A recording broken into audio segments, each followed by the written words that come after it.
बिस्मिल्लाहिर्रहमानिर्रहीम। अस्सलाम वालेकुम। उम्मीद है बच्चों आप अपने घर वालों के साथ खैरियत से होंगे। अल्लाह ताला आपको खैरियत से रखे। और अब जो कल सबक दिया गया था सवालात के जवाबात और जो हमने की थी इमला, ठीक है, नात की इमला और सवालात के जवाबात, मुझे उम्मीद है कि वो आपने याद कर लिए होंगे। ठीक है, अब हम आ जाते हैं नात का ही किताब का कुछ काम है जो हमने कॉपी पर करना है, वो देख लेते हैं कौन सा काम रह गया है। ठीक है, अब हम आज सफ़ा नंबर 9 के ऊपर आ जाएं। सफ़ा नंबर 9 खोलें और इसमें सवाल नंबर 4 आपको दिया गया है बेटा, उसको गौर से पढ़िए। दिए गए अल्फाज के मानी लुग़त में से तलाश करके अपनी कॉपी में लिखें। ठीक है, लुग़त क्या होती है? लुग़त कहते हैं बेटा डिक्शनरी को। ठीक है, तो आपने अल्फाज के मानी कहाँ से देखने हैं? लुग़त में से देखकर और फिर लिखने हैं। और आप इस किताब के ऊपर ही इनको लिख सकते हैं जैसा कि मैंने आपको लिख कर यहाँ दिखाए हुए हैं। ठीक है, मलजा जाए पना को कहते हैं। मलजा किसको कहा जाता है बेटा? जाए पना को। वाली कौन? वाली का क्या मतलब है? सरपरस्त। ठीक है, वाली कहते हैं सरपरस्त को। ज़ेरो ज़बर करना, तहो बाला करना। ज़ेरो ज़बर करना, तहो बाला करना। मावा ठिकाना, मावा किसको कहा जाता है? ठिकाना को। मौला मालिक, मौला मालिक। ठीक है, उसके बाद आप आ जाएं इसी किताब में सफ़ा नंबर 9 के ऊपर ही सवाल नंबर 5 हमें दिया गया है। और उसमें हमें क्या बताया गया है? दिए गए अल्फाज में से मुतरादिफ और मुतज़ाद अल्फाज की जोड़ियाँ बनाइए और अपनी कॉपी में लिखें। ठीक है, यानी हमें यहाँ पर अल्फाज दिए गए हैं, हमें मुतरादिफ भी दिए गए हैं और हमें मुतज़ाद भी दिए गए हैं और आगे पीछे करके दिए गए हैं। ठीक है, इसमें से हमने ढूंढने हैं अल्फाज कौन से हैं, फिर उनके मुतज़ाद कौन से हैं और मुतरादिफ कौन से हैं। ठीक है, तो हमने फिर इसको अलहदा करके लिखना है। ठीक है, उससे पहले हम देख लेते हैं कि याद रखे में हमें क्या बताया जा रहा है। याद रखे में देखिए बेटा, हमें बताया जा रहा है जिन अल्फाज के मानी एक दूसरे के उलट हों। ये हम बार बार पढ़ते चले आ रहे हैं ना। ठीक है, तो याद होगा आपको कि जिन अल्फाज के मायनी एक दूसरे के उलट होते हैं वो मुतज़ाद अल्फाज कहलाते हैं। ठीक है, जिन अल्फाज के मानी एक दूसरे के उलट होते हैं वो मुतज़ाद अल्फाज कहलाते हैं।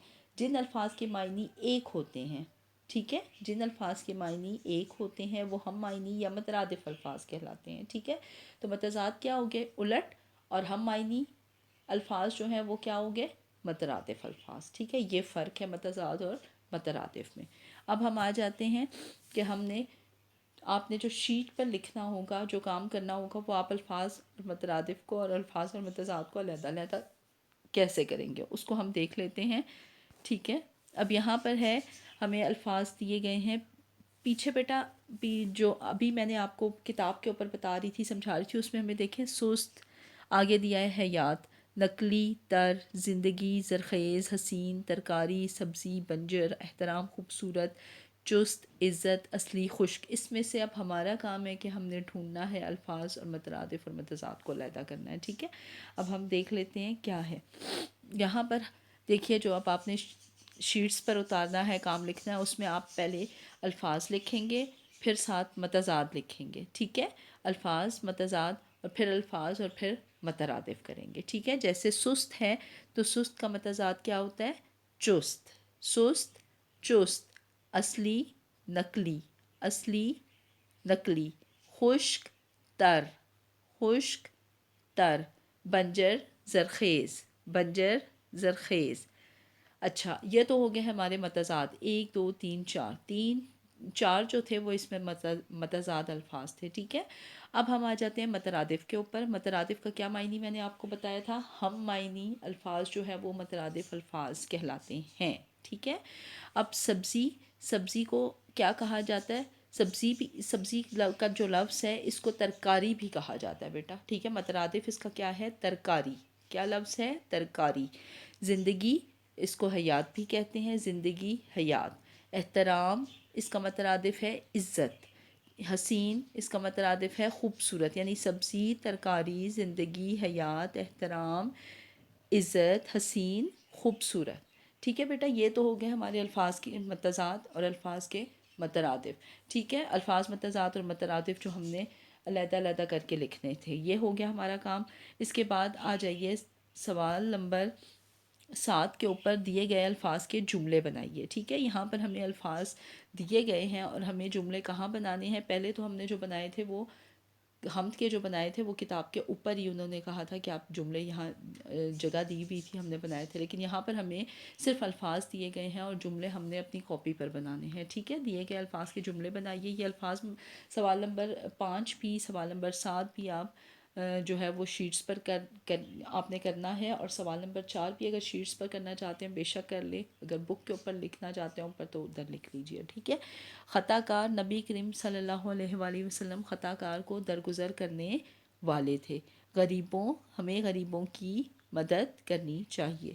مفاسد کبھی اپنے ارادوں میں کامیاب نہیں ہوتا، ٹھیک ہے؟ مفاسد کا کیا ہے کہ مفاسد جو ہے وہ کبھی اپنے ارادوں میں کامیاب نہیں ہوتا، ٹھیک ہے نا؟ اس کے بعد آ جاتے ہیں، اگلا ہے ہمارا فقیروں. آپ صلی اللہ علیہ وآلہ وسلم فقیروں کی مدد کرتے تھے. غم، ماں اپنے بیٹے کی وفات پر غم سے نڈھال ہو گئی، ٹھیک ہے؟ جملہ بیٹا آپ اپنی مرضی سے، ہمیشہ میں آپ لوگوں کو بتاتی ہوں کہ جملہ آپ خود سے بنا سکتے ہیں، ضروری نہیں ہے کہ جو جملے میں نے بنائے ہیں وہی ہوں، ٹھیک ہے؟ تو جملہ آپ اپنی مرضی سے بھی بنا سکتے ہیں. اس کے بعد آ جائیے، سوال نمبر 7 ہمارا مکمل ہوا. تو اب دیکھتے ہیں گھر کا کام، آپ نے گھر سے کیا کام کرنا ہے، ٹھیک ہے؟ گھر کا کام جو آپ کو دیا گیا ہے بیٹا، کتاب صفحہ نمبر 9 اور 10 پر موجود سوال نمبر 4 یعنی وہی معنی لکھیے، سوال نمبر 5 یعنی متضاد اور مترادف والا سوال، اور سوال نمبر 7 جس پہ جملے آپ کو دیے گئے تھے لکھنا اور یاد کرنا ہے. یعنی آپ کو گھر کا کام یہ دیا گیا ہے بیٹا کہ آپ نے جو شیٹس ہیں ان کے اوپر کتاب میں موجود صفحہ نمبر 9 اور 10 پر سوال 4، 5 اور 7 لکھنا اور یاد کرنا ہے. یعنی آپ نے لکھنا ہے اور اچھے سے اس کو یاد کرنا ہے، ٹھیک ہے؟ آپ اپنا بہت سارا خیال رکھیے گا. آج کے لیے اتنا ہی. اللہ حافظ.